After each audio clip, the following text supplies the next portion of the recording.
guys, Emily from GELL, welcome back. I'm glad you guys have been giving me good response on my last video. I'm really happy that I could answer some more questions, and today I'm back to answer some more. So I've been getting a few queries on sampling and statistics, so I thought I'd just go over those.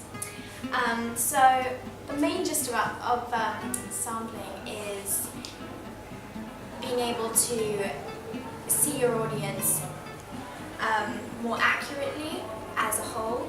So what you do is you take a sample of the audience and you talk to them, you find their opinions, you find out what they think the best way to target them would be. This can be through surveys, it can be through focus groups, and yes. I've been talking to my friend Pharrell, and you guys know Pharrell. We talked a lot about Pharrell. We love Pharrell. We love Pharrell. And he runs a training providing group, and he is targeting 16 to 24-year-olds.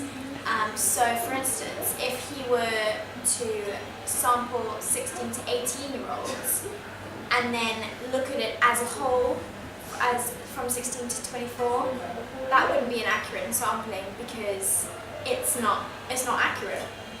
Simple as that. So he needs to look at that group as a whole, and say there were 1,000 people he was looking at, he would take a percentage of those people, get them in a group, get them online to fill out surveys, any way of getting this information from them, so that when he sends out his email or his campaign or his newsletter, whatever it is, he's sending it correctly to his target audience. So an important thing to remember when you're doing sampling is to make sure that it is representative of your target audience as a whole, as opposed to a percentage of your target audience, so that you get an accurate and true sample as opposed to a biased one. Okay, so sampling, right? So Pharrell, for his sampling, he would take a whole group of 16 to 24-year-olds, which is this group. Then he would take the group, take a sample of this group, leave the rest because, they're great, but we don't need them right now. And he would take a sample of them and, like I said, do a survey, do a focus group, whatever he needs to get that information out of them. And then once he's done that, they will still be looked at as a whole group, but he would then have an accurate, holistic view on his audience. So moving on to stats, just in case you don't know what they look like, here is an example of one. Very nice, very handy, good. Stats are pretty much results. So once you've got your stats, you've got them all lined up, really pretty, nice colours so that you can read them. That's when you use a multiple table relational database. Okay, so this sounds really complicated. I don't think it is. All you're doing is taking those stats that you've gotten and comparing them, figuring out trends between them, and just seeing the differences and comparisons, and it's as simple as that.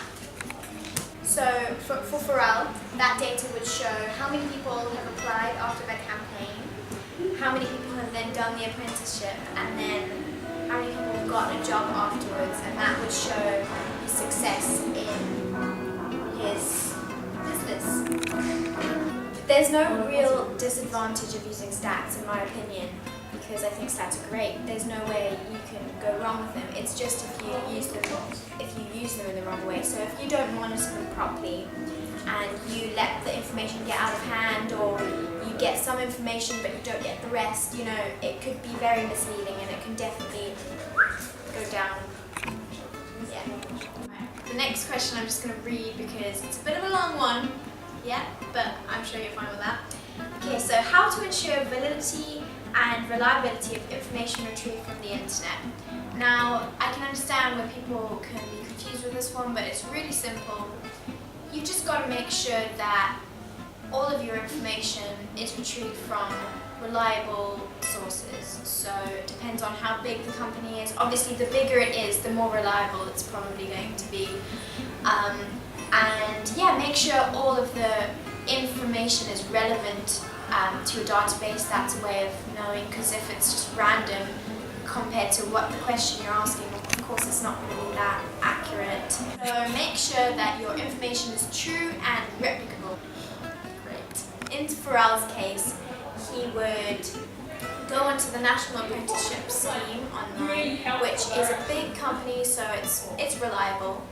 And he would get details of the candidates, which when it comes to personal information, there's a sense of trust. That's all you can really do with information from individual candidates, because if you don't know them on a personal level, you've got to trust that they're giving you the right information. Yeah, and then they fill out whatever you fill out the document that they need to apply, and they go from there. So this is me from GELL Marketing, Emily. I'll see you again next week. Thanks for watching.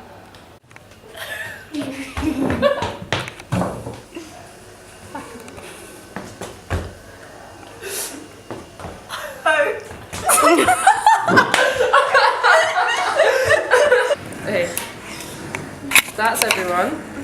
That's everyone. Yeah, and then when you take your sample, how do I go to make a new pose? Then when you go to make your sample,